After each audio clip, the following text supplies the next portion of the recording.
Dans un village reculé d'Afrique de l'Ouest, nommé Bamik Bala, vivait un homme nommé Fallo, connu dans tout le village pour une caractéristique bien particulière. Fallo était réputé pour posséder le plus gros pénis du village, une singularité qui, au fil du temps, devint une sorte de légende locale. Cette particularité, loin d'être simplement un sujet de curiosité, finit par lui donner une renommée inédite auprès des femmes du village. Fallo était un homme simple, d'une trentaine d'années, qui travaillait les champs comme la plupart des autres villageois. Mais ce qui le différenciait n'était pas son habileté au travail ou sa capacité à cultiver la terre. Les rumeurs sur sa virilité avaient commencé à se répandre après qu'une jeune femme, prénommée Hawa, eut raconté ses expériences intimes avec lui à une de ses amies.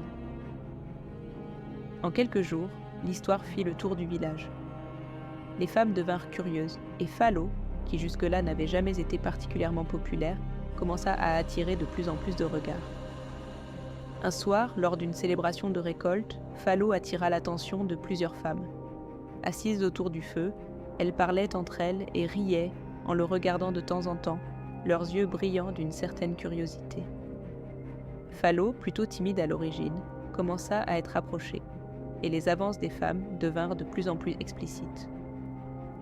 La première à franchir le pas fut Memouna, une femme mariée à un homme plus âgé, souvent absent à cause de son travail de marchande ambulant. Memouna était séduite par la réputation de Fallo, et sans craindre les commérages, elle l'invita discrètement chez elle, un soir où son mari était parti.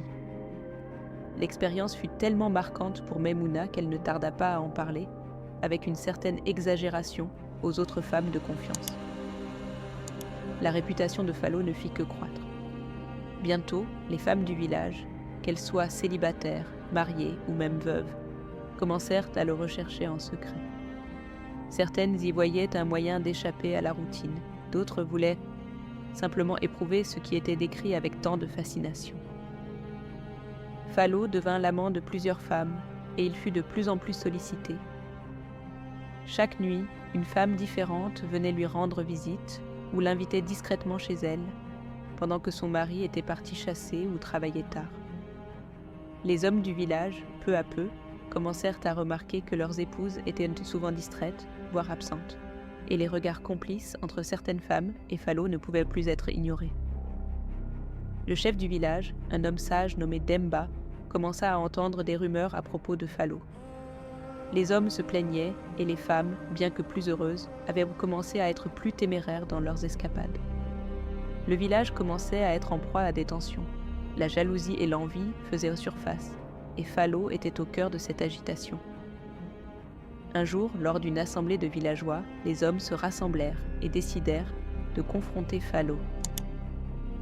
Ils étaient excédés par le comportement de leurs épouses, la perte de leur autorité, et ce qu'ils percevaient comme une menace pour leur dignité.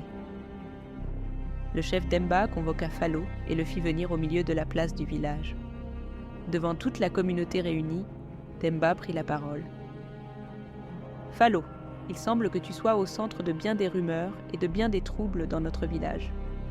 Ce que tu fais en privé est entre toi et les esprits qui veillent sur nos actions, mais les conséquences de tes actes, elles, affectent toute notre communauté. » Fallo, conscient de l'ampleur de la situation, garda la tête baissée. Il n'avait jamais voulu causer de tort à qui que ce soit, mais il comprenait maintenant que ses choix avaient eu des répercussions sur tout le village. Les femmes, pour leur part, étaient divisées. Certaines le défendaient, affirmant qu'il n'avait jamais contraint qui que ce soit, que c'était elles qui avaient fait le choix de le rencontrer. D'autres restaient silencieuses, conscientes de l'embarras qu'une telle affaire pouvait créer pour elles et leur famille. Le chef Demba, cherchant à restaurer la paix sans créer davantage de conflits, prit une décision. « Fallo, tu n'es pas un mauvais homme, mais ce que tu as fait a apporté la discorde. Je te demande de quitter Bamik Bala pendant un certain temps, le temps que les choses se calment. Tu pourras revenir quand l'harmonie sera restaurée. Et à ce moment-là, il te faudra trouver une autre voie pour être utile à notre communauté. » Fallo accepta la sentence avec dignité.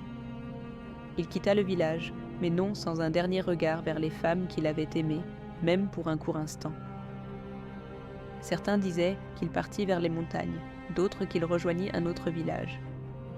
Mais son nom et son histoire continuèrent de circuler à Bamigdala et au-delà, devenant une sorte de conte avertissant contre les dangers des passions débridées et des désirs sans limite. Les femmes du village, quant à elles, se retrouvèrent face à la réalité de leur mariage et de leur vie. Certaines parvinrent à renouer avec leurs époux, d'autres réalisèrent qu'elles recherchaient quelque chose qui manquait profondément à leur vie, et cette introspection mena à des changements, des séparations ou des réconciliations. L'histoire de Phalo fut ainsi racontée non seulement comme une légende d'un homme exceptionnel, mais aussi comme une leçon sur les limites, les désirs humains et les conséquences que peuvent avoir nos choix, non seulement sur nous-mêmes, mais sur toute la communauté qui nous entoure.